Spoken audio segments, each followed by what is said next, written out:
بے لوث محبت ہو، بے باک صداقت ہو، بے لوث محبت ہو، بے باک صداقت ہو۔ الحمد للہ وحدہ والصلاة والسلام علی من لا نبی بعدہ، اما بعد فاعوذ باللہ السمیع العلیم من الشیطان الرجیم، بسم اللہ الرحمن الرحیم۔ پہلی بات تو یہ ہے کہ وہ کون کون سے مقامات ہیں جہاں ہمیں شفقت اور نرمی کا رویہ اپنانا چاہیے۔ تو پہلا مقام وہ یہ ہے کہ دین کی دعوت دیتے وقت شفقت اور نرمی کو اختیار کرنا بڑا ضروری ہے۔ دین سارے کا سارا ایک نصیحت ہے، خیر خواہی ہے۔ ایک عالم دین یا ایک خطیب، ایک امام، ایک درس دینے والا کہیں بھی کوئی درس دیتا ہے، لیکچر دیتا ہے، کوئی علمی بات کرتا ہے، تو اس کے لیے فرض ہے کہ وہ اپنی گفتگو میں شفقت اور نرمی کو ضرور ملحوظ رکھے، سختی کو بالکل نہ اپنائے۔ یہ فرض ہے سب کے لیے۔ اسی طرح ایک والد کے لیے بھی بڑا فرض ہے یہ کہ وہ اپنے عزیز بچے کو، جو اس کے جگر کا ایک ٹکڑا ہے، اس سے بھی جب بات کرے تو انتہائی نرمی کے ساتھ بات، دین کی بات نرمی سے سمجھائے، سختی سے نہ سمجھائے، کہ یہ رویہ ٹھیک نہیں ہے۔ اب دیکھیے ایک شخص ہے، نماز پڑھنے کے لیے جا رہا ہے، راستے میں اس نے دیکھا کوئی بالفرض درخت پہ چڑھ کے کوئی پھل توڑ رہا ہے، آم اتار رہا ہے، اس کا اپنا باغ ہے اور سامنے مسجد ہے، تو یہ نیچے کھڑے ہو کے اس کو کہتا ہے تمہیں شرم نہیں آتی؟ نماز کا وقت ہو گیا اور تم دنیا میں غرق ہو، نیچے اترو، چھوڑو اس کام کو، آؤ مسجد میں۔ اس سے بات کی، منہ لپیٹا اور اس کو بات کی۔ وہ بیچارہ اوپر کھڑا ہے، اس کو نیچے دیکھتا ہے، وہ نیچے تیزی سے اترتا ہے، پہلے تو میں اس کی خبر لوں کہ اس نے میرے ساتھ ایسی بدتمیزی کیوں کی ہے۔ تو وہ دوڑتے دوڑتے مسجد میں آتا ہے اور نماز میں شامل ہو جاتا ہے۔ وہ پیچھے سے آتا ہے، اس کو دیکھتا ہے وہ کہاں ہے، اس نے منہ لپیٹا ہوا تھا، اس کو محسوس نہیں ہو سکا کون ہے۔ دوسرے دن یہی شخص دوبارہ اپنے درخت پہ چڑھا ہوا ہے، پھل توڑ رہا ہے، تو یہی وہی صاحب آئے، اب اس نے منہ کھولا ہوا ہے اور اسے بڑے پیار سے کہتے ہیں میرے بھائی، اللہ آپ کے اس باغ میں برکت ڈالے، ماشاءاللہ بڑا خوبصورت باغ ہے۔ یہ سب برکتیں اللہ تعالیٰ کی طرف سے ہیں۔ شاید اذان ہو گئی ہے اور ٹائم مختصر ہے، جماعت کھڑی ہونے والی ہے، صرف میں آپ کو یاد دہانی کرانا چاہتا ہوں کہ آپ ذرا نماز پڑھ لیں۔ وہ سب کو چھوڑتا ہے، نیچے اترتا ہے، کہتے کیوں نہیں، اور اس کے ساتھ چل پڑتا ہے۔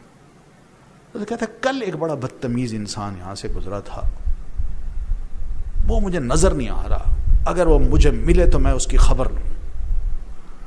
آپ جیسے انسان جو ہے نا، جو گفتگو کرنے والے ہیں، ہمیں ایسے چاہیے، ایسے نہیں چاہیے جو اس طرح کی سختی کر کے ہمیں دعوت دیتے ہیں اور کہتے ہیں کہ کیا کر رہے ہو، دنیا میں غرق ہو، شرم نہیں آتی تمہیں۔ یعنی رویے دیکھیے کہ انسان کے رویے کس طرح بدلتے ہیں۔ تو یہ وہ چیز ہے جس کو دعوت دین دیتے وقت نرمی اپنانا یہ ہر شخص کا فرض ہے جو چاہتا ہے کہ میں دین کی کوئی خیر کی بات دوسرے تک پہنچاؤں۔ تو بہرحال اس میں یہ کہا کہ ان دعوت الناس ایھا الافاضل الی ما ینفعہم، کہ اے معزز بھائیو، لوگوں کو دین کی دعوت دینا یا اس چیز کی دعوت دینا جس سے ان کو فائدہ ہو، اور اس چیز سے ڈرانا جس سے ان کو دنیا اور آخرت میں نقصان ہو، حکمت اور اچھے واعظ کے ساتھ یہ اس طرح دعوت دینا، یہ انبیاء کرام کا کام ہے، اور اللہ تعالیٰ کے چنے ہوئے جو بندے ہیں ان کا طریقہ ہے، اور خدا خوفی جو اپنے دل میں رکھتے ہیں یہ ان کا راستہ ہے۔ حقیقت تو یہی ہے۔ اللہ تعالیٰ خود فرماتے ہیں ادع الی سبیل ربک بالحکمۃ والموعظۃ الحسنہ، کہ اللہ کے رسول اپنے رب کے راستے کی طرف آپ بھی حکمت کے ساتھ اور اچھی نصیحت کے ساتھ دعوت دیجیے، بلائیے۔ اس لیے آپ صلی اللہ علیہ وسلم کا ایک ریکارڈ ہے کہ آپ جب تک مکہ میں رہے ہیں آپ کی بڑی بھرپور دشمنی کی گئی، آپ کو گالیاں دی گئیں، آپ کے نام رکھے گئے، آپ کو آپ کے ساتھیوں کو ٹارچر کیا گیا، حتیٰ کہ مجبور کر دیا گیا کہ یہاں سے نکلیں. اور اللہ کے رسول صلی اللہ علیہ وسلم جب نکلے ہیں، 13 سالہ زندگی کا یہ ریکارڈ ایسا ہے کہ دشمنوں کے پاس ایک لفظ نہیں ہے جو اللہ کے رسول صلی اللہ علیہ وسلم کے بارے میں وہ کہہ سکیں کہ آپ نے ہمارے رد عمل میں اس طرح کی باتیں کی ہیں، ہمارے ساتھ یہ سلوک کیا ہے، ہمیں اس طرح کے سخت جواب دیے. ایک لفظ بھی نہیں ہے ان کے پاس کہ رسول محترم صلی اللہ علیہ وسلم کے خلاف وہ کچھ کر سکیں یا کہہ سکیں. اور پھر نبی علیہ السلام کا حوصلہ دیکھیے، سب کچھ چھوڑ چھاڑ کے جب آپ مدینہ پہنچتے ہیں تو لوگ جو استقبالی کھڑے ہیں، آپ ان کے سامنے اپنا رونا نہیں رو رہے. میرے ساتھ یہ ہوا، مکی لوگوں نے بڑا ظلم کیا، یہ زیادتی کی، یہ لوٹا، یہ رکھا، اس کو مارا، اس کی ہڈی توڑی، کچھ نہیں کہا، بلکہ آتے ہی نصیحت شروع کر دی. اور آپ نے فرمایا ایھا الناس، لوگو افشوا السلام، آپس میں سلام کو پھیلاؤ، واطعموا الطعام، اور غریبوں کو کھانا کھلاؤ، وصلوا باللیل والناس نیام، اور رات کو مصلی پہ کھڑے ہو جایا کرو جب لوگ میٹھی نیند سو رہے ہوتے ہیں. یہ 3 کام تم کرو، تدخلوا الجنت بسلام، تم سب جنت میں سلامتی کے ساتھ داخل ہو جاؤ گے. کیا خوبصورت نصیحت ہے. کہاں ہمارا رونا ہوتا ہے، کہاں اتنا لمبا عرصہ ہے آپ صلی اللہ علیہ وسلم نے ایک بات ہی نہیں کی، گویا کہ کچھ تھا ہی نہیں ماضی میں. مستقبل کو آپ دیکھ رہے ہیں کہ ایسے لوگوں کو میں نے اور بہتر انسان بنانا ہے. میرا اپنی پہلی بات اگر ان کے ساتھ سختی سے ہو گئی تو نتیجہ کیا نکلے گا؟ یہ بھی سخت ہو جائیں گے. مگر آپ صلی اللہ علیہ وسلم ان کے دلوں کو نرم کر کے رب کے ساتھ جوڑتے ہیں اور آپس میں محبت پیدا کرنے کا ایک نسخہ بتاتے ہیں. سلام بھی پھیلاؤ آپس میں اور غریبوں کو کھانا بھی کھلاؤ. تو یہ ہے موعظہ حسنہ. نبی علیہ الصلاۃ والتسلیم نے غصے اور نفرت کی کوئی سیاست نہیں کی، تعصبات کو آپ نے رواج نہیں دیا. یہ سب سختی کی علامتیں ہیں اور کچھ نہیں. ہمیشہ بات محبت کی ہے. اپنے ہوں پرائے ہوں، انصاری ہیں مہاجر ہیں، ان میں کوئی تفریق آپ نے نہیں کی. بعض اوقات تو انصاریوں کو یہ محسوس ہوتا کہ مال غنیمت آپ مہاجروں کو دے رہے ہیں، ہمیں نہیں دے رہے. تو انصاری جب اس بات کو سوچتے تو ایک نے کمنٹ بھی دے دیے. تو نبی علیہ الصلوۃ والتسلیم نے سب انصاریوں کو جمع کیا، تم یہ سوچتے ہو؟ جی اللہ کے رسول. اور کہا سنو میری بات، میں ان کو اس لیے دیتا ہوں کہ ان کا میں دل رکھوں، مگر تم وہ لوگ ہو جنہوں نے دین کی بڑی نصرت کی ہے. کیا تم اس بات سے خوش نہیں ہو کہ لوگ دنیا لے جائیں اور تم محمد مصطفیٰ صلی اللہ علیہ وسلم کو اپنے ساتھ لے جاؤ؟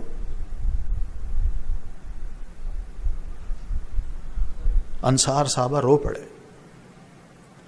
شرمندہ ہوئے کہ اللہ کے رسول ہماری طرف سے ایسی بات کس نے کی ہے، نہیں کرنی چاہیے تھی. اس سے بڑھ کر اور اعزاز کیا ہو سکتا ہے کہ آپ صلی اللہ علیہ وسلم یہ فرمائے ہیں کہ لوگ دنیا لے جائیں اور تم لوگ محمد الرسول اللہ صلی اللہ علیہ وسلم کو لے جاؤ. آپ نے فرمایا یاد رکھو میں تم میں سے ہوں اور یہیں رہوں گا تمہارے اندر ہی، میں تمہیں کبھی نہیں چھوڑ سکتا. یہ نرمی تھی جس سے صحابہ جان نثار بن گئے تھے، جان مال اولاد سب کچھ قربان کرنے کو تیار.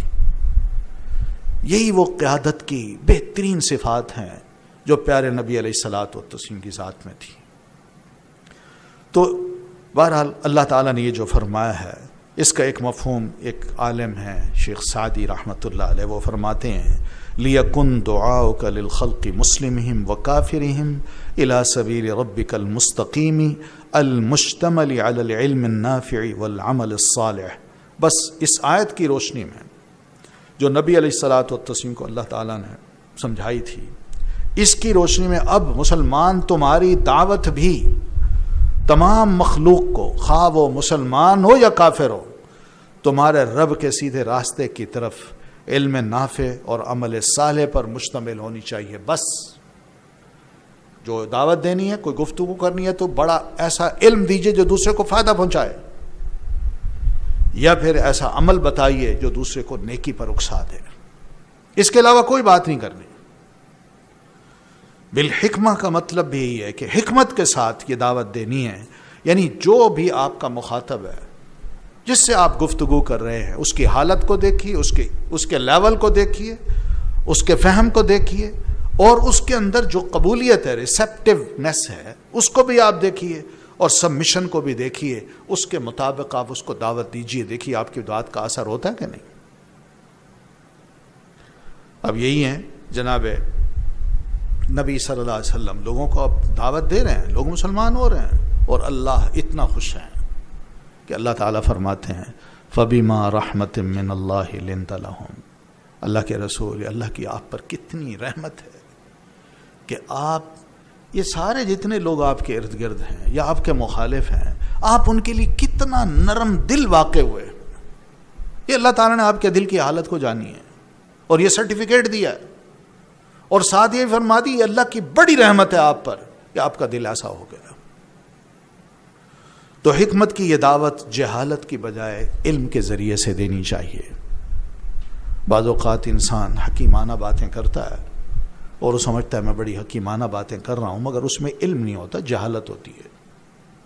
تو جہالت کی بجائے علم کے ذریعے سے یہ دعوت دینی چاہیے. اور سب سے اہم چیز کی پہلے انسان ابتدا کرے. اہم کیا ہے؟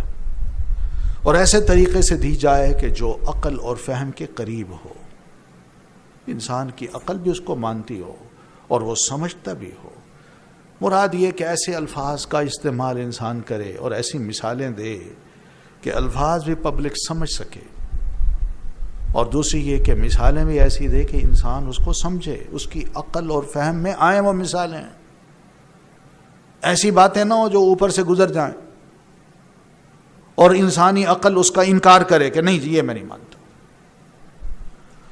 اور پھر نرم اور شفقت بھرے لہجے میں یہ دعوت دی جائے، تب جا کے یہ علم اور عقلی بات دوسرے کے فہم میں آتی ہے اور دوسرا اس کو سمجھتا ہے. اگر وہ حکمت کے ساتھ اس کے عیوب اور محاسن بھی بتا دے، پھر اچھی نصیحت کے ذریعے دعوت دینے کی طرف منتقل ہو. مراد نہیں ہے، امر ہے، یہ کرو یہ نہ کرو. بڑی حکمت کے ساتھ انسان دعوت دے اور اس میں ترغیب بھی ہو، تھوڑی سی ترہیب بھی ہو، یہ دونوں کام ہوں. یعنی شوق بھی دلایا جائے اور تھوڑا سا خدا خوفی بھی بتائی جائے، تب جا کے یہ بات اثر کرتی ہے. پھر اس کے ساتھ ساتھ یہ بھی ہے کہ بہت سی ایسی مصلحتیں بھی ہیں جو دین نے سامنے رکھی ہیں، ان مصلحتوں کو بھی پیش نظر رکھے. مراد یہ کہ جب کوئی گفتگو کرنی ہے، جو ضرورت ہے اس موقع پر ضرورت کے مطابق انسان گفتگو کرے. جہاں ضرورت نہیں ہے وہ غیر ضروری بات وہاں نہ کرے. میں اکثر و بیشتر کہتا ہوں، مثال کے طور پر شادی کا موقع ہے، وہاں اگر کوئی بات کرنے آیا ہے تو اس کو شادی کے بارے میں ہی باتیں کرنی چاہیے، نہ کہ وہاں پر یہ بات کرے کہ انک میتن و انہم میتون، کہ لوگوں ہم سب نے مرنا ہے، موت آنی ہے ہم سب کو. اب شادی کے موقع پر بھی موت کی بات کرنے کی کیا ضرورت ہے؟ یا موت کا لمحہ ہے، خدا نخواستہ لوگ غم میں ہیں، وہاں جا کے نصیحت کرنے کی بجائے موت کے بارے میں تھوڑی سی گفتگو کرے، حوصلہ دلائے لوگوں کو، ان کی تسلی ہو، تعزیت کرے ان کو، وہاں شادی کی باتیں شروع کر دے یا لطیفے سنانا شروع کر دے. یہ سخت دلی کی علامتیں ہیں، اس سے اثر نہیں ہوتا بات کا. تو بہرحال مصلحتوں کو بھی دیکھے اور جہاں فائدے ہیں وہاں ضرور بیان کر دے، اور جہاں خدا نخواستہ نقصانات ہیں وہاں لوگوں کو آگاہ بھی کرے اور لوگوں کو بتائے بھی صحیح، اور ایسی نقصان دہ بات بھی وہاں نہ کرے کہ خدا نخواستہ ایک دین کی بات بالکل بے وزن ہو جائے. پھر رہا یہ کہ اس کا اجر اور ثواب کیا ہوگا کہ انسان نرمی اختیار کرے تو کیا اس کا ثواب ہے، اور خدا نخواستہ اگر نرمی کی بجائے سختی اختیار کرتا ہے تو کیا اس کا گناہ ہے.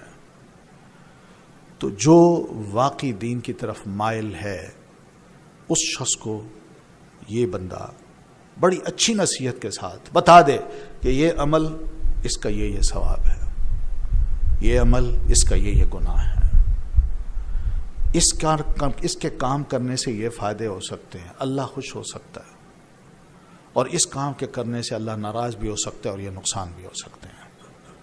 حقیقت ہے، ذرا تھوڑی سی بات کہہ دینی چاہیے۔ آپ صلی اللہ علیہ وسلم کی بڑی سخت تاکید ہے۔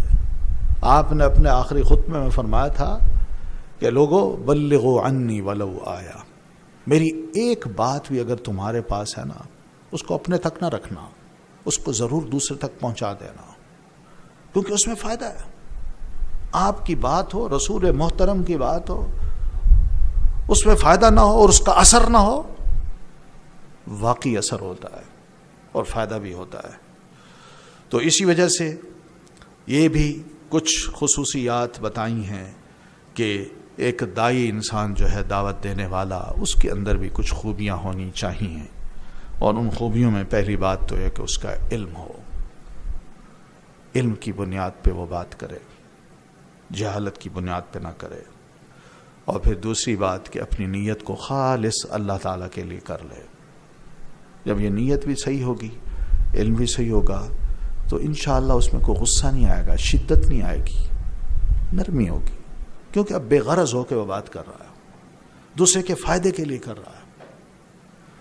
ورنہ اگر شدت ہو یا خدا نخواستہ نیت درست نہ ہو، تو انسان یہی سوچتا ہے نا کہ آج میرے سامنے آیا تو میں اس کے جو لتے لے سکتا ہوں آج لے لوں، تو انسان لیتا ہے، خوب خبر لیتا ہے، اس کا کوئی فائدہ نہیں، یہ سختی ہے۔ پھر اسی طرح ریاکاری اور خود پسندی سے بھی بہت بچنا چاہیے، کہ انسان شو آف کرے کہ میں بڑی شے ہوں، یا اپنے آپ کو بڑا دوسروں کے سامنے نمایاں کرے کہ میں بڑا، یعنی فخر جتائے دوسروں پر کہ میں بڑی شے ہوں۔ اس سے بچنا چاہیے۔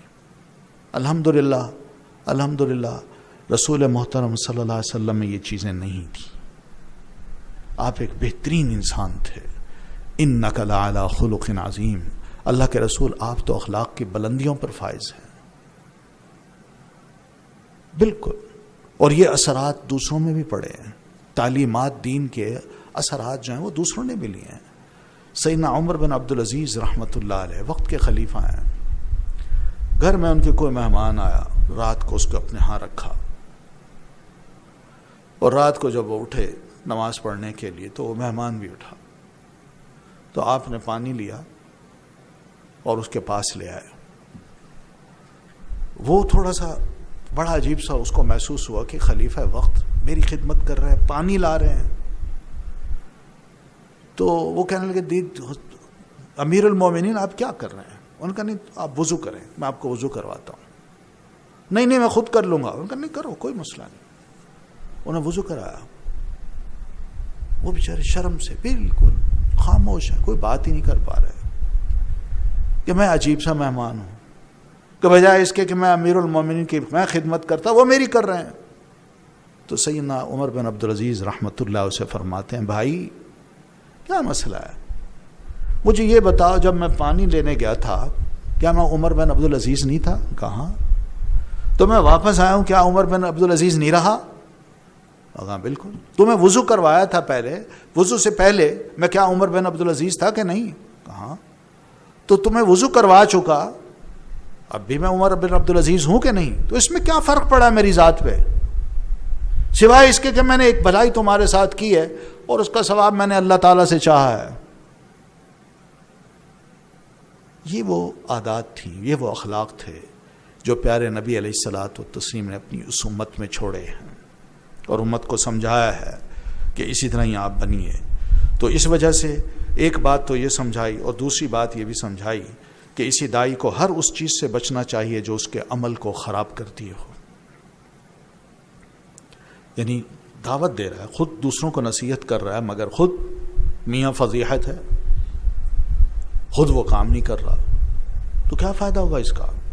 اور ہمیشہ شرعی اور نافع علم کو اپنی ذات راہ بنائے، کہ جب بھی کسی کو کوئی بات کرنی ہے تو شریعت کے علم کے مطابق بات کرے۔ بس وہ سمجھے کہ میرے پاس اگر کوئی سرمایہ ہے یا کوئی ایسی چیز ہے جو دوسرے کو میں فائدہ پہنچا سکتا ہوں، تو میرے پاس صرف یہی ہے، یہ موقع ہے، آج میں نے یہ بات کرنی ہے اور مناسب طریقے سے اس کی بھلائی چاہتے ہوئے نشر و اشاعت کرے، اور یہی اس کا سامان بھی ہیں، ہتھیار بھی ہیں۔ تو بہرحال شفقت اور نرمی کا پہلو جو ہے نا کسی بھی صورت میں اس داعی کو بھولنا نہیں چاہیے۔ پھر اسی میں ہم یہ بھی دیکھتے ہیں کہ ہمارے ماضی کے کچھ علماء ہیں، ان کا کہنا یہ ہے کہ الرفق سبیل الامر بالمعروف والنہی عن المنکر، نرمی اختیار کرنا یہ بھی امر بالمعروف اور نہی عن المنکر کا ایک بہت بڑا ذریعہ ہے۔ امر بالمعروف کبھی بھی سختی سے نہیں ہو سکتا، اور نہی عن المنکر اگر اس میں سختی اپنائی تو اس کا رد عمل اور شدید ہو سکتا۔ اس لیے یہاں نرمی اختیار کرنا بہت ہی ضروری ہے، اور معروف طریقے سے۔ تو بہرحال برائی کو برائی سے دور نہ کیا جائے۔ ادفع باللتی ہی احسن، اگر تمہارے ساتھ کسی نے برائی کی ہے تو اس کا رد عمل کیا ہونا چاہیے تمہارا؟ نرمی، بہترین طریقہ، اچھا انداز۔ یہ انداز جو ہیں یہی حقیقت ہے کہ پیارے نبی علیہ الصلاۃ والتسلیم میں تھے، اور بڑے بڑے بدو، سخت جان قسم کے لوگ، سخت دل قسم کے لوگ، کرخت، وہ بھی آتے تو اللہ کے رسول صلی اللہ علیہ وسلم کو اپنا سب کچھ دے بیٹھتے تھے۔ آپ صلی اللہ علیہ وسلم غزوت بنو الرقاع میں، غزوت الرقاع کہلاتا ہے، یہ 4 ہجری میں ہوا ہے۔ اللہ کے رسول صلی اللہ علیہ وسلم واپسی پہ تشریف لا رہے ہیں تو راستے میں کہیں دوپہر کا وقت تھا، شدت تھی گرمی کی، تو آپ صلی اللہ علیہ وسلم نے فرمایا یہ پڑاؤ ڈال دو، ذرا تھوڑا سا گرمی کا زور ٹوٹ جائے پھر چل پڑیں گے۔ تو آپ بھی نکلتے نکلتے کہیں کوئی درخت تھا، اس درخت کے نیچے آئے، کپڑا بچھایا اور آپ لیٹ گئے اور اپنی تلوار درخت پہ لٹکا دی۔ تو اتنے میں ایک بدو آیا، اور بدو بھی اپنی قوم کو یہ کہہ کے آیا کہ کیا میں تمہیں محمد صلی اللہ علیہ وسلم کا سر لا کے نہ دوں؟ نعوذ باللہ، میں انہیں قتل کر کے آؤں؟ ان کا جاؤ کراؤ تو اچھی بات ہے۔ تو وہ گیا، وہ اتفاق سے گھومتے گھومتے آ گیا، آپ کی تلوار پہلے اٹھائی اور پھر اس کے بعد ہاتھ میں پکڑ کے تان کے کہتا ہے، آپ صلی اللہ علیہ وسلم لیٹے میں آنکھ بند کی ہوئی ہے، کہ من یمنعک منی یا محمد، محمد یہ بتاؤ اب تمہیں مجھ سے کون روک سکتا ہے، کون بچا سکتا ہے؟ نبی علیہ السلام نے دیکھا ہے بدو ہے، انجانس ہے، تلوار سونت کے کھڑا ہے، تو آپ صلی اللہ علیہ وسلم نے بڑے حوصلے کے ساتھ اور بڑے اعتماد کے ساتھ اتنا جواب دیا، اللہ تعالیٰ۔ بس آپ کا یہ کہنا تھا، اس پر ایسا روب طاری ہوا کہ اس نے تلوار نیچے رکھ دی، آپ نے اٹھائی، آپ نے فرمایا اب بتاؤ تمہارے ساتھ کیا سلوک کیا جائے، تمہیں اب کون بچائے گا؟ تو وہ کہتا ہے کہ کن خیر آخذ، کہ محمد اگر بدلہ لینا ہے تو بہترین انسان بن کے لیجیے۔ آپ نے فرمایا اچھا جاؤ میں معاف کرتا ہوں، بس اتنا کہا، وہ چلا گیا۔ اپنی قوم کے پاس جب آیا تو قوم کو یہ لفظ کہتا ہے، جئتکم من خیر الناس، میں تمہارے پاس ایک ایسے شخص کے ہو کے آیا ہوں جو لوگوں میں انتہائی بہترین انسان ہے۔ بس اتنی سی بات تھی۔ یہ جو اس نے آ کے کہا ہے اور نبی علیہ السلام نے اس کو جو معاف کیا ہے، اس کا کیا فائدہ ہوا ہے؟ فائدہ یہ ہوا ہے کہ اگر اللہ کے رسول اس کو قتل کر دیتے تو اس کا پورا قبیلہ آپ کا دشمن بن جاتا، مگر آپ نے اس کو معاف کیا، اور جب معاف کیا تو واپس اپنے قبیلے میں گیا ہے۔ تو نبی علیہ الصلوۃ والسلام کے بارے میں اس کے یہ بہترین کمنٹس جو ہیں کہ میں تو انسانوں میں بہترین انسان سے مل کے آیا ہوں، اور محمد صلی اللہ علیہ وسلم ہے۔ اس کے دل میں بھی محبت بیٹھ گئی، اور قوم بھی سوچنے لگی، وہ خود بھی مسلمان ہو گیا اور پوری کی پوری قوم بھی مسلمان ہو کے نبی علیہ السلام کے پاس آئی۔ اب دیکھیے اگر آپ قتل کرتے تو رویہ نتیجہ کیا نکلتا؟ قوم دشمن بن جاتی، ان کا رخ ہی اور ہوتا، مگر آپ نے جب معاف کر کے اپنا نرم رویہ اختیار کیا تو قوم کا رخ بھی اور ہو گیا، وہ مسلمان ہو کے آ گئی۔ یہ وہ چیز ہے جو حقیقت ہے کہ انسانی جو رویے ہیں اس کے بہترین نتائج میں سے ایک بہترین نتیجہ انسان دیکھ سکتا ہے۔ پھر اسی طرح یہ بھی سمجھایا ہے کہ نرمی جس چیز میں بھی ہوتی ہے اسے خوبصورت بنا دیتی ہے، اور جس چیز سے بھی نرمی نکالی جاتی ہے اسے بدصورت بنا دی جاتی، وہ بدصورت بنا دیتی ہے۔ یہ بھی ایک نتیجہ ہے۔ یعنی میں اگر آپ صلی اللہ علیہ وسلم کے بارے میں قرآن مجید میں کہا وَلَوْ كُنْتَ فَظًّا غَلِيظَ الْقَلْبِ لَانفَضُّوا مِنْ حَوْلِكَ، اللہ کے رسول اگر آپ سخت دل ہوتے اور اپنی زبان تیز رکھتے تو یہ جتنے بھی آپ کے ارد گرد جان نثار بیٹھے ہیں یہ کبھی نہ بیٹھتے، یہ چھوڑ چھاڑ کے آپ کو کبھی کے چلے جا چکے ہوتے۔ یہ آپ کی نرمی ہے، آپ کا بہترین انداز ہے جس کی وجہ سے یہ آپ کے پاس بیٹھے ہیں، آپ کی باتیں سننا چاہتے ہیں، آپ کے اشارہ ابرو پہ قربان جان مال سب کچھ قربان کرنے کے لیے تیار ہیں۔ یہ وہ نرمی تھی جو پیارے نبی علیہ الصلاۃ والتسلیم نے اپنائی۔ اسی طرح ایک بہت بڑے ہماری تاریخ کے عالم گزرے جن کو حافظ کہا جاتا ہے، یہ نہ صرف قرآن مجید کے حافظ تھے بلکہ حافظ حدیث تھے، ان کا نام ہے المناوی کے نام سے زیادہ مشہور ہیں۔ وہ فرماتے ہیں ينبغي للعالم اذا راى من يخل بواجب او يفعل محرما ان يتفرق في ارشاده ويتلطف به۔ وہ فرماتے ہیں عالم کو چاہیے کہ جب وہ کسی ایسے آدمی کو دیکھے جو کسی فرض میں کوتاہی کر رہا ہے یا کوئی حرام کام کر رہا ہے تو وہ اس کی رہنمائی کرنے میں نرمی سے کام لے اور اس کے ساتھ شفقت سے پیش آئے۔ یہ عالم کا بھی کام ہے کہ وہ کسی حرام کام دیکھنے والے کو، حرام کام کرنے والے کو اگر دیکھتا ہے تو اس کے ساتھ سختی سے پیش نہ آئے، لیکن ہو یہی رہا ہے، حقیقت ہے، سختیاں ہیں، نرمی ختم ہو چکی ہے، جس کی وجہ سے اچھی بات جو دین کی ہے وہ دل پہ اثر ہی نہیں کرتی۔ پھر اسی طرح وہ کہتے ہیں وَلْيَقْرَأْ سِيرَةَ نَبِيِّهِ صلی اللہ علیہ وسلم، ایسے بندے کو چاہیے کہ وہ اپنے نبی صلی اللہ علیہ وسلم کی سیرت کو پڑھ لے کہ وہ دعوت دیتے وقت اور لوگوں کی خیر خواہی کرتے وقت کس قدر نرمی کرنے والے تھے اور آپ کس قدر بردبار انسان تھے۔ سیدنا معاویہ بن حکم السلمی رضی اللہ تعالیٰ عنہ، یہ ایک بہترین واقعہ ہے جس کو دیکھیے۔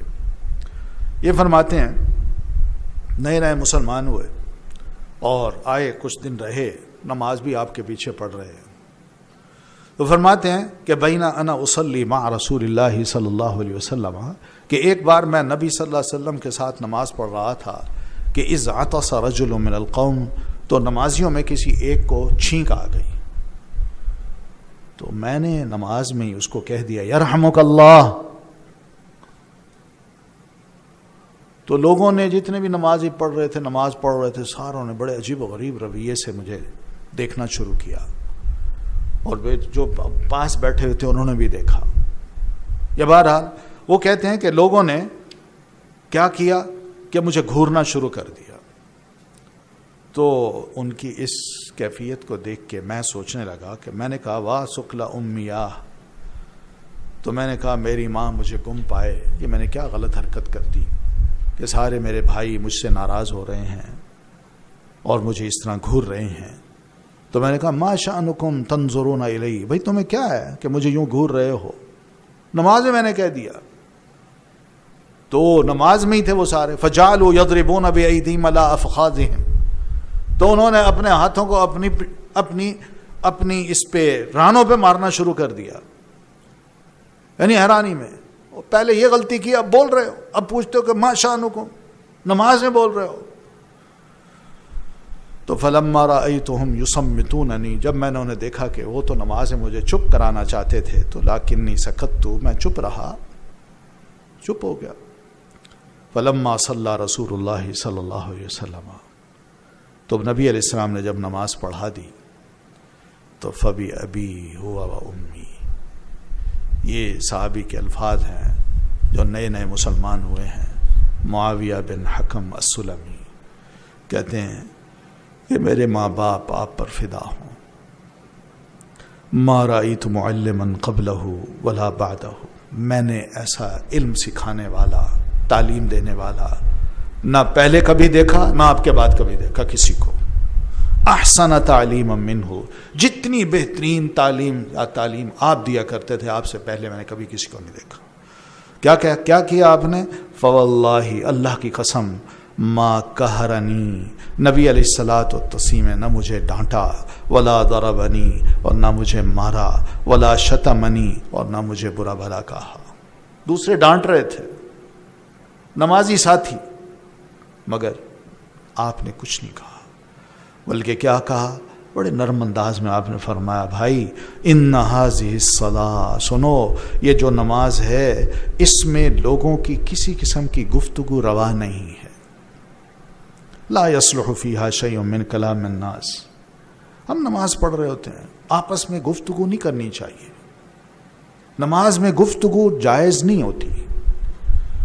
کیا ہوتا ہے پھر اس میں نماز میں؟ انما هو التسبیح والتکبیر وقراءۃ القرآن، نماز میں تو یہ تو تسبیح کی جاتی ہے، سبحان ربی العظیم، سبحان ربی الاعلی، یا اسی طرح تکبیر اللہ اکبر اللہ اکبر، یا پھر قراءۃ القرآن، یا قرآن کو پڑھا جاتا ہے بس۔ یہ آپ نے نصیحت کی، اتنی خوبصورت نصیحت آپ نے اس کو بھی کی، اور جو صحابہ ان کو گھور رہے تھے اور جو اپنی رانوں پہ ہاتھ مار رہے تھے ان کو بھی آپ نے یہ جملے فرما کے نصیحت کر دی۔ گویا کہ آپ کی شخصیت نے ایسے کمپریہنسو ورڈز استعمال کیے، جامع الفاظ استعمال کیے، جو اس شخص کے لیے بھی ہیں اور تمام ان صحابہ کے لیے بھی ہیں جن کو ابھی یہ علم نہیں تھا کہ بھئی نماز میں ہم اس قسم کی حرکت نہیں کر سکتے۔ لیکن اس شخص نے جو اثر لیا ہے وہ اثر ہی ہے، فبی ابی و امی، میرے ماں باپ آپ پر قربان ہو، یہ اثر ہے، بڑا نرمی کا اثر۔ تو یہ تو خیر کچھ دن نبی علیہ السلام کے پاس رہے ہیں نا، لیکن کچھ ایسے صحابہ بھی تھے بدو تھے جو پہلی دفعہ آئے ہیں اور پہلی ملاقات میں اپنا سب کچھ دے بیٹھے ہیں۔ یقول ابن الجوزی رحمہ اللہ، امام ابن الجوزی رحمہ اللہ فرماتے ہیں کہ یہ جو حدیث ہے جو معاویہ بن الحکم کی ہے، یہ حدیث تربیت کرنے والوں کو سکھاتی ہے، یعنی مربی حضرات، ایجوکیٹر یا ٹرینر، ان کو یہ حدیث سکھاتی ہے کہ وہ کیسے تربیت کریں۔ بس نبی علیہ الصلاۃ والتسلیم کا جو اپنا رویہ ہے وہ، اور جو غلطی اگر کسی نے کی ہے تو اس کی اصلاح آپ نے کیسے کی۔ بے شک جاہل کو تعلیم دینے سے پہلے اس پر شفقت کرنا اس پر سختی کرنے سے زیادہ مفید ہے۔ پہلے شفقت کی جائے پھر اس کو بتایا جائے، نہ کہ سختی کر کے اس کو پرے کر دیا جائے، کیونکہ جس کو علم ہی نہیں اس پر سختی کرنے کی کوئی صورت ہی نہیں بنتی۔ اس کو کیسے اب سختی کی جا سکتی ہے کہ اس کو بندہ یہ کہے تم نے یہ کیوں کیا، اس لیے کہ اس کو پتہ ہی نہیں تھا۔ تو بس اس کے ساتھ کی جاتی ہے سختی جو علم کے باوجود مخالفت کرتا ہے، یعنی سب کچھ جانتا ہے مگر اس پر عمل نہیں کر رہا، تو اس پر کبھی کبھی انسان سختی کر لے تو اور بات ہے، لیکن جس کے پاس علم ہی نہیں ہے اس سے انسان اتنی سخت باتیں کرے تو وہ تو بھاگ جائے گا۔ تو امام نووی رحمۃ اللہ علیہ اسی حدیث کے بارے میں فرماتے ہیں کہ اس حدیث میں نبی علیہ الصلاۃ والتسلیم کے عظیم اخلاق کا پتہ چلتا ہے کہ آپ اخلاق کی بلندیوں پر فائز تھے۔ وہ درجہ تھا آپ کو حاصل جس کی گواہی اللہ تعالیٰ نے بھی آپ کے حق میں دی۔ آپ صلی اللہ علیہ وسلم کا جاہل کے ساتھ نرمی کرنا، اپنی امت کے ساتھ آپ صلی اللہ علیہ وسلم کا نرمی سے کام لینا اور امت پر شفقت کرنا، اور پھر یہ دیکھیے کہ نبی علیہ الصلاۃ والسلام نے اس ناواقف انسان پر جو نرمی کی ہے، اس کو اچھے طریقے سے تعلیم دی ہے، اس کے ساتھ شفقت سے پیش آئے ہیں اور صحیح بات کو کیا ہے جو اس کے فہم کے قریب تر ہے، تو وہ آپ کو کیسے دعائیں دے رہا ہے اور کس طرح اپنے آپ کو قربان کر رہا ہے۔ بے ابی انت و امی، میرے ماں باپ آپ پر قربان ہو جائیں۔ تھوڑی سی بات تھی، تھوڑی سی، جس کا اثر اس نے یہ لیا ہے۔ اسی طرح مسجد میں آپ تشریف فرما تھے، صحابہ کرام بھی آپ کے پاس موجود ہیں، تو ایک صحابی کہتے ہیں کہ اتنے میں ایک بدو مسجد میں آیا، اس نے یوں ساری طرف چاروں طرف دیکھا تو مسجد کے کونے کی طرف کھڑے ہو کے اس نے پیشاب کرنا شروع کر دیا۔ صحابہ نے جب اس کو دیکھا تو فزجروہ، تو انہوں نے اس کو ڈانٹنا شروع کیا۔ اب جو ڈانٹنا ہے، ڈانٹ جو ہے، اب وہ دیکھ رہا ہے کہ میں پیشاب بھی کر رہا ہے کھڑے ہو کے اور ادھر بھی دیکھ رہا ہے، ڈر بھی رہا ہے۔ تو اسی صورت، اسی حالت میں نبی علیہ السلام صحابہ کو فرماتے ہیں لا تزرموہ، اور بھائی اس کو پیشاب کرنے دو، اس کو مت ڈراؤ کہ یہ چلتے چلتے اپنا پیشاب بھی کرتا جائے اور مسجد سے نکل جائے۔ تو اس نے یہ بھی دیکھا کہ نبی علیہ السلام ان کو روک رہے ہیں۔ پھر آپ صلی اللہ علیہ وسلم جب وہ پیشاب کر بیٹھا تو آپ صلی اللہ علیہ وسلم اس کے پاس آئے. آپ نے فرمایا بھائی یہ مسجدیں ہیں, ہم اس کو پاک رکھتے ہیں, ہم ان میں نمازیں پڑھتے ہیں, پیشاب پخانے کی جگہ باہر ہوتی ہے. بس اتنی بات سمجھائی. اور آپ نے صحابہ سے فرمایا کہ اس کے پیشاب پہ پانی لاؤ اور ایک ڈول بہا دو. کچی زمین تھی تو ڈول بہا دیا. اتنا کچھ ہوا. کچھ علماء نے یہ لکھا ہے کہ کچھ روایات یہ ملتی ہیں کہ اس شخص نے اسی موقع پر ایک دعا کی. کہتا ہے کہ اللہم ارحم علی وعلی محمد ولا ترحم علی احد.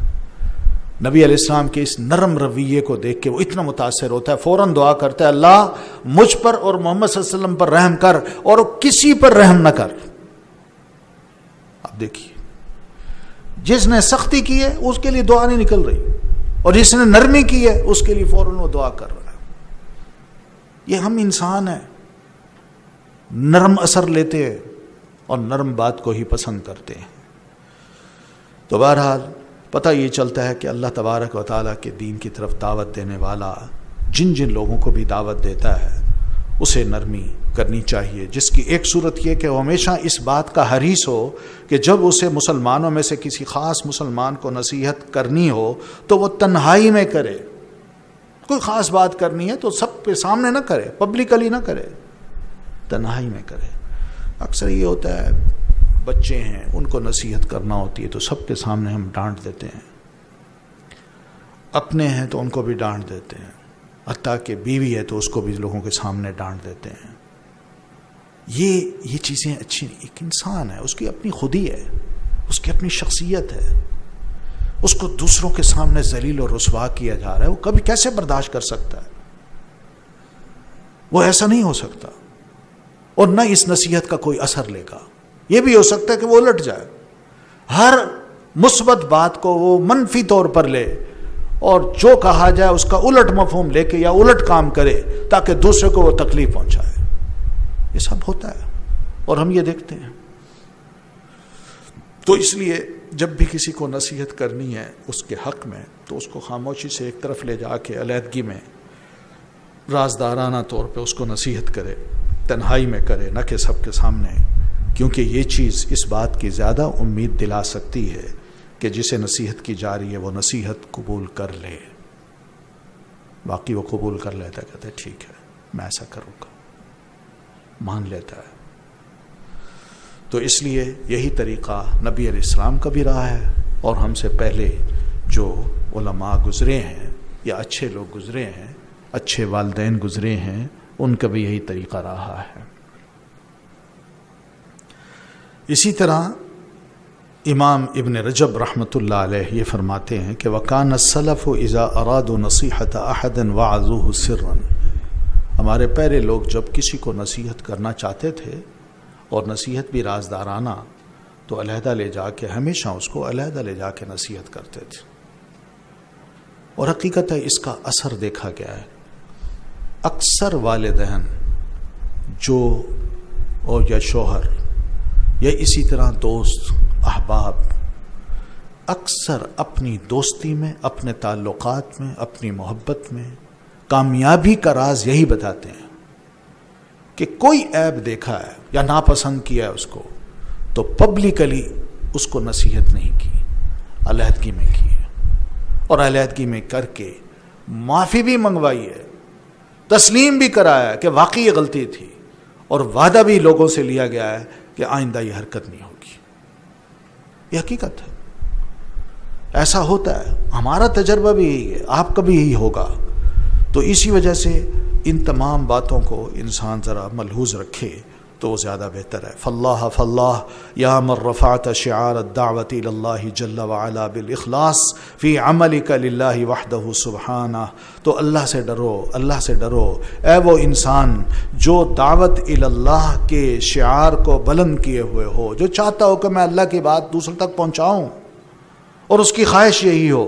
تم اپنے عمل کو اکیلے اللہ سبحانہ و تعالیٰ کے لیے خالص رکھنا, دوسروں کے ساتھ حکمت اور نرمی سے کام لینا. خاص طور پر ہمارے زمانہ میں جس میں فتنے بہت زیادہ ہو چکے ہیں, مسلمانوں پر مصیبتیں بڑھ چکی ہیں, دشمن سید الانبیاء صلی اللہ علیہ وسلم کی امت پر مل کر حملہ آور ہو چکا ہے، اور دوسری طرف ہم مسلمانوں کی حالت یہ کہ جہالت ہے، بدعات ہیں اور برائیوں کی ہمارے ہاں نشر و اشاعت ہو چکی ہے، جبکہ علم اور نیکیوں کی طرف کوشش بہت کم ہو چکی ہے۔ تو ایسی صورت میں نرمی کو اپنانا بڑا ضروری ہے، بہت ضروری ہے۔ ہم دیکھ رہے ہیں کہ ہم مسلمانوں کی چھوٹی سی غلطی، چھوٹی سی سختی بہت بڑا ایشو بنا کے، شہتیر بنا کے دنیا کے سامنے پیش کیا جا رہا ہے۔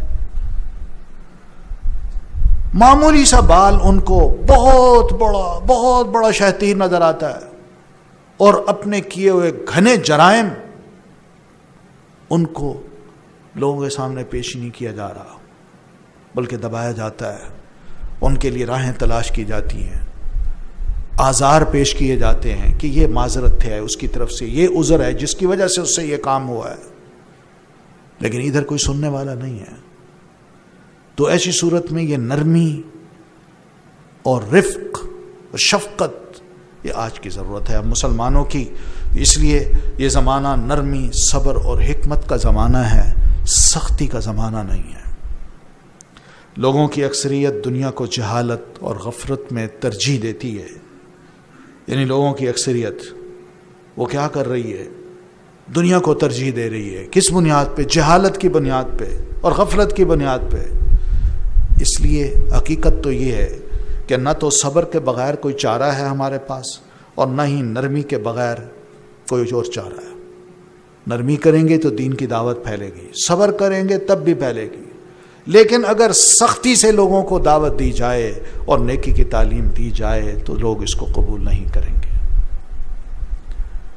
آج یہی رویے جو سختی کے ہیں ہم سے سوال کرتے ہیں کہ ہمیں ہدایت کیسے مل سکتی ہے، یا ہم اپنے نسلوں کو یا اپنے آئندہ کے مسلمانوں کو کیا اپنی تاریخ چھوڑ کے جا سکتے ہیں کہ جس کو وہ واقعی سمجھے کہ ہمارے بزرگ واقعی نرم تھے، سخت دل نہیں تھے، متشدد نہیں تھے، شدت پسند نہیں تھے۔